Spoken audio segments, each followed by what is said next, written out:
नमस्कार दोस्तों, स्वागत है आपका ओनली पीसीएस पर। आज देखिए हम एक बहुत ही इंपॉर्टेंट टॉपिक पे बात करेंगे, यूपी पीसीएस प्री और आरओ एआरओ प्री को लेके। यहाँ बहुत कन्फ्यूजन होता है लोगों को कि कौन सी बुक पढ़ें, कौन से पीवाईक्यू पढ़ें हम पुराने, क्योंकि हमारे पास 3 ऑप्शन अवेलेबल हैं। एक घटना चक्र का मिलता है, एक आपका शिल्पी का मिलता है, एक यूथ कॉम्पिटिशन का मिलता है। तो ठीक है, अब इसमें हम लोग समझ लेते हैं पहले प्री वाले पीवाईक्यू के बारे में। तो देखिए, ये सबसे पहले इसकी बात उठाते हैं हम लोग, शिल्पी की।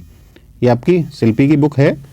तो शिल्पी की जो बुक दी है आपकी पीवाईक्यू वाली, इसको तो देखिए इसमें कुछ समस्याएं हैं, लेकिन ठीक है, बुक पढ़ सकते हैं आप। लेकिन कुछ प्रॉब्लम है इसमें कि गलतियां अभी भी इसमें ज़्यादा हैं, और जो व्याख्या दी गई है वो सामान्य सी व्याख्या है। क्योंकि इन सारी बुकों को हमने पढ़ा, अच्छे से पढ़ा है इनको, तो पता लगा कि इनमें कमियां मिलती हैं। और ये अपडेट तो हुई है, लेकिन इतना ज़्यादा कोई अंतर नहीं आया है इसमें। तो इसको तो मेरे हिसाब से आपको नहीं पढ़ना चाहिए। ठीक, पढ़ रहे हैं तो कोई बात ही नहीं है, तो इसको ना पढ़ना चाहिए। बात करते हैं घटना चक्र की। तो घटना चक्र के देखिए, जो 6 या 7 वॉल्यूम आते हैं आपके प्रीवियस ईयर के, जो सेपरेट पोर्शन होते हैं इतिहास, भूगोल और इन सब के, तो देखिए उनको सभी पढ़ते हैं, और वो पढ़ने भी चाहिए। अगर आपका कोई सेक्शन कमज़ोर है तो उन्हें उठाइए और अच्छे से फिर पढ़ सकते हैं। ठीक है, तो वो बढ़िया है उसके लिए घटना चक्र का।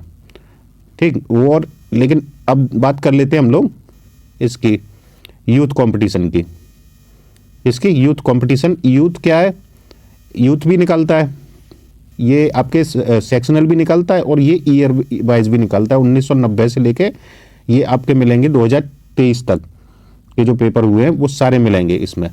अब इसकी अच्छाई क्या है, देखिए पहले इसमें बहुत कमियां होती थी, लेकिन इस समय मार्केट में इसने बहुत सुधार किया है। और ये जान लीजिए, घटना चक्र से इसका लेवल बहुत ऊपर निकल चुका है, इसका यूथ कंपटीशन का, क्योंकि इसकी व्याख्या में भी आपको बहुत अंतर मिलेगा। और घटना चक्र ने जो व्याख्या की है, जो ईयर वाइज क्वेश्चन है, जो ईयर वाइज पेपर दिए गए, उसमें व्याख्या उसने सिर्फ उस सही ऑप्शन की है। लेकिन इसने क्या किया है कि चारों ऑप्शन के लगभग व्याख्या, और साथ में कुछ और भी जैसे नया दिया है तथ्य जो पूछे जाने की संभावना होती है, तो वो अच्छे से इसने कवर करा दिया है। ठीक है, तो ये ईयर वाइज आपको पढ़नी चाहिए ये बुक। मैं इन सब में अब प्री के लिए जो बुक बताने जा रहा हूँ आपको, वो इसी को सजेस्ट करूंगा कि ये जो बुक है, इसके 2 रीजन है बताने के। पहली बात तो इसकी व्याख्या से लेके सब कुछ सुधार हुआ है इसमें, और दूसरी बात 1991 से लेके इसमें 2023 तक के ईयर वाइज पेपर हैं। और घटना चक्र में क्या है कि वो सेक्शनल हैं। सेक्शनल में एक प्रॉब्लम होती है, जैसे आपने कभी भी पढ़ा होगा, आप खुद इस बात को अनुभव किए होंगे कि जैसे हम एक सब्जेक्ट पढ़ते हैं, जैसे हिस्ट्री पढ़ा हमने 10 दिन 15 दिन, तो हिस्ट्री का हमने घटना चक्र खत्म कर दिया। उसके बाद हमने उठाया 10 दिन के लिए पॉलिटी, तो 10 दिन तक हम इसे नहीं छूते हैं। और जैसे ये चीज़ें और आगे बढ़ती हैं, तो महीने 2 महीने जब होते हैं ना हमें, तो हम इतिहास भूल जाते हैं। तो ये एक बैलेंस जो बना रहना चाहिए, तो वो यहाँ पे उसमें नहीं बन पाता घटना चक्र में। लेकिन ये जो पेपर आप पढ़ेंगे, ये पेपर जो पढ़ेंगे ईयर वाइज, यहाँ आपका सारे सब्जेक्ट का बैलेंस बना रहेगा। और एग्जाम में भी देखिए ऐसे ही पेपर आता है, अचानक से क्वेश्चन आपके सामने हिस्ट्री का दिखेगा, फिर करंट का दिखेगा, फिर आपका पॉलिटी का दिख जाएगा। तो माइंड जो सेटअप होता है हमारा, उसमें समय लगता है एक चीज़ से दूसरी चीज़ पे जाने में। तो वो हो सकता है कहीं कहीं हम सिली मिस्टेक कर देते हैं इसी वजह से। तो आपको यही बुक पढ़नी चाहिए। और साथ साथ में अगर लगे घटना चक्र का पढ़नी है आपको, इसको भी मैं बता देता हूँ आपको कि जैसे आपको लगा कि मेरा कोई सेक्शन ज़्यादा ही कमज़ोर है, जैसे मानिए कि इतिहास मेरा ज़्यादा कमज़ोर है, तो इनके साथ साथ इनको तो मैं पढ़ ही रहा हूँ। अब इतिहास का मैं उठा लूँ इसको, घटना चक्र वाले को, तो उस सेक्शन से इतिहास कंप्लीट हो जाएगा। अगर आपको इस कोई सेक्शन कमज़ोर है तो उसको आप अच्छे से पढ़ सकते हैं। लेकिन इनको आप जान लीजिए, ये आपके रामबाण हैं, यूथ कंपटीशन वाले जो पेपर हैं रामबाण हैं।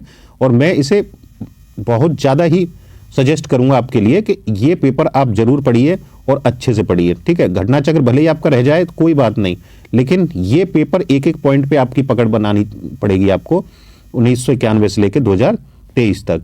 तो पहला, अब इसे वेटेज दिया जाए तो सबसे पहले यूथ कंपटीशन को, उसके बाद घटना चक्र, और उसके बाद शिल्पी। तो ये क्रम हो गया, तो फर्स्ट इसी को प्रायोरिटी देनी है। ठीक, अब ये हो गया प्री की चर्चा। अब देखते हैं जो पीवाईक्यू मेंस में पूछे जाते थे 2017 तक, तो वो किसके पढ़ने हैं हमें। तो देखिए वो 2 के आपको मिल जाएंगे मार्केट में, शिल्पी के भी हैं। तो मैं शिल्पी के तो आपको सजेस्ट नहीं करूंगा, क्योंकि वही समस्या है इसमें, और व्याख्या भी इसकी बहुत सामान्य सी लगती है। तो आप इसको, इसकी जगह आपको करना क्या है, अब दो ऑप्शन बचते हैं आपके। एक तो ये वाली, ये जो दिख रही है आपको, ये बचती है आपके सामने कि घटना चक्र की लें, या फिर एक यूथ की आती है, लेकिन अभी आपको मार्केट में नहीं मिलेगी, मार्केट में आना बंद हो गई है वो। अब ये पीसीएस वाली घटना चक्र है, ये 2012 से लेके है। इसकी एक समस्या है, जो पेपर हैं इसके 2012 से लेके 17 तक हैं इसमें मेंस वाले पेपर। और ये जो एक यूथ कंपटीशन की आती थी पुरानी बुक, वो 2002 से लेके आपकी 2017 तक आती थी। कब से कब तक? 2002 से लेके 2017 तक वो मिलती थी आपको। तो उसमें आपका क्या है कि जितना भी वो अगर बुक मिल जाए ना, तो आप जान लीजिए कि सोने पे सुहागा आपको मिल गया, कि वो बुक इतनी इंपॉर्टेंट है। इस बार देखिए आरओ में कई क्वेश्चन ऐसे थे जो लोगों को लगा कि एकदम नए हैं। जैसे मैं एक एग्जांपल देता हूँ एक क्वेश्चन का, आपने भी पढ़ा होगा कि एक क्वेश्चन आया था आपका कि आधारीय बीज वाला, आधारीय बीज है क्या, वो जो क्रम में लगवाया था, आधारीय बीज और प्रमाणित बीज के उनका क्रम क्या है। तो ये सीधा सीधा आपका उठाया गया था किससे, 2007 या 8 में पूछा गया क्वेश्चन है मेंस का, और ये 2007-8 में पूछा गया है। आयोग भी बहुत चालाक है, मतलब बहुत अच्छा गेम खेलता है, उसे भी मार्केट की पूरी नॉलेज होती है। वो क्या करता है, पहले देख लेता है मार्केट में क्या क्या है, क्वेश्चन बनाएगा, फिर उससे हटके वो, उसे पता है कि घटना चक्र की मार्केट में मिल रही है, लेकिन वो 2012 से लेकर 17 तक पेपर है। तो वो पेपर क्वेश्चन उठा रहा है पुराने जो यूथ कंपटीशन में आया करते थे।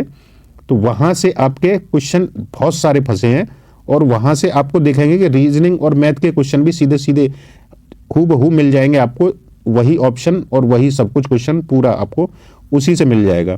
तो जान लीजिए, इसकी बजाय यहाँ पे मैं इसे भी आपको नहीं बोलूँगा कि अगर नहीं मिल रही है तब तो ये ठीक है, ये आपको नहीं मिल रही है यूथ वाली, तब तो आपको ये पढ़ना मजबूरी बन जाती है। लेकिन ये वाली जो बुक है यूथ की, ये आती थी, इसको देख लीजिए, इस तरीके की बुक होती थी, जो मुख्य परीक्षा के अनिवार्य प्रश्न पत्र होते थे, इसमें प्रीवियस ईयर के कंपलसरी होते थे। तो ये बुक इतनी बढ़िया है, इतनी अच्छा यहाँ से कंटेंट फंसता है आपका, ये आपको ले लेनी चाहिए। लेकिन समस्या है कि ये मार्केट में नहीं है, तो क्या करें। अब ये पुरानी ही मिल सकती है, वो भी आपको मिलेगी फोटोकॉपी। क्या मिलेगी? फोटोकॉपी आपको इसकी मिल सकती है। तो फोटोकॉपी कहाँ, कैसे मिलेगी? आपके पास नहीं है, अगर आप दिल्ली वगैरह में और वैसे रहते हैं तो आप किसी दोस्त से लेके फोटोकॉपी करा सकते हैं उसकी। लेकिन समस्या है, अब आप यहाँ नहीं है और व्यवस्था नहीं है आपके पास इस बुक की, तो फिर आप एक काम कर सकते हैं, क्योंकि ये पढ़नी अनिवार्य है। आप आरओ में सीधे सीधे यहाँ से देखेंगे कि जो क्वेश्चन नए बताए जा रहे थे वो सारे क्वेश्चन यहीं से आए थे, कुछ नया नहीं था, सब कुछ यहीं से था। तो इसके लिए आप क्या कर सकते हैं, अगर बुक नहीं मिल रही है तो नीचे नंबर दिया है डिस्क्रिप्शन में, आप देखेंगे, और ऊपर नंबर चल रहा है, उस पर आप कॉन्टैक्ट कर सकते हैं, व्हाट्सअप आप उसे कर दीजिए अगर आप ये बुक चाहिए। लेकिन ये मिलेगी फोटोकॉपी मार्केट में, आपको मार्केट में फोटोकॉपी भी नहीं है इसकी, वो बहुत मुश्किल से आपको कहीं किसी के पास मिल जाए तो मिल जाए, नहीं ये बुक आपको देखने को नहीं मिलेगी। इसलिए लोगों को लगता है कि क्वेश्चन फंसे नहीं हमारे, क्योंकि ये यहाँ अवेलेबल है ही नहीं है किसी के पास, तो क्वेश्चन कहाँ से फंसेंगे। सब पढ़ रहे हैं घटना चक्र को, जो PYQ है मेंस वाले 12 से लेके, आयोग जानता है, वहाँ से पकड़ लेता है चीज़ें कि इसमें नहीं है, यहाँ से उठाते हैं क्वेश्चन। क्योंकि पुराने जो क्वेश्चन सेटर होते हैं उनके पास ये पड़ी रहती हैं बुकें, सारी पुराने पेपर पड़े रहते हैं, तो वो यहीं से उठा के सीधा सीधा रख देते हैं। तो आपको क्या करना है कि दो चीज़ें आपकी कंपलसरी हो गई, क्या क्या, यूथ को तो आधार बना लीजिए इस बार, ठीक है, और जो सेक्शन आपका कमज़ोर दिखे उसके लिए घटना चक्र पढ़ लीजिए, और समय रहे तो घटना चक्र भी सारे पढ़ लीजिए, और उसके शॉर्ट नोट्स बना लीजिए, ठीक। और ये तो आपको बुक कई बार पढ़नी है, ठीक है। तो इसका तो आपको नंबर दिया है नीचे, अगर नई व्यवस्था हो पा रही तो यहाँ से आपको मिलेगी वही फोटोकॉपी ही। अब आरओ की बात कर लेते हैं, वो इसमें दोनों के लिए सेम ही है, PCS प्री हो या आरओ हो, ठीक है, GS वाले सेक्शन के लिए। अब हिंदी की बात कर लेते हैं, तो हिंदी के लिए देखिए एकमात्र बुक है घटना चक्र की, यही आपको लेनी है और इसी को अच्छे से पढ़ जाना है। यहीं से आपके लगभग 50 से 55 क्वेश्चन आपके सीधे सीधे मिल जाते हैं। अब रही बात, अब 4-5 क्वेश्चन के लिए क्या करें, किसकी बुक पढ़ें। तो देखिए बहुत ज़्यादा कंटेंट पढ़ने की ज़रूरत नहीं है, वो क्वेश्चन भी आते हैं तो उनमें से भी आप कर ले जाते हैं 2 से 3 क्वेश्चन, और वो 3 से 4 क्वेश्चन गलत होने ही होने हैं सबके, वो आयोग देता ही इसीलिए क्वेश्चन पेपर। तो आपको लाना कितना है, यहाँ पे आप टारगेट कर लीजिए कि मुझे 50 से लेके 55 के बीच में आए तो ये टॉप स्कोर माना जाता है, और वो आप इसी बुक को पढ़ के कर सकते हैं। ठीक है, नहीं तो एक बुक और ले लीजिए रेफरेंस में, हरदेव बारी या पृथ्वीनाथ पांडे, तो आप कोई और बुक पढ़ सकते हैं, लेकिन इसको आधार बनाइए। ठीक है, तो ये आपके लिए बहुत ही, अगर आपने कर लिया ना तो प्री आपका जीएस में देखना आपको समस्या होने वाली नहीं है, चाहे पीसीएस हो चाहे आरओ हो। ठीक है, तो इस वीडियो में इतना ही है। अगर मेंस आपको, मेंस सीरीज चल रही है इसी चैनल पे, यूपी पीसीएस के जो छठा पेपर और पांचवा पेपर जुड़ा है, और उनकी पूरे यूनिट वाइज हाथ से लिखे हुए नोट्स के द्वारा आपको पढ़ाया जा रहा है सॉरी, तो उसको आप देख सकते हैं। और भी कुछ इंक्वायरी करनी हो तो कमेंट में कर सकते हैं, या फिर जो नंबर दिया है उस पर व्हाट्सएप करके पूछ सकते हैं। Thank you.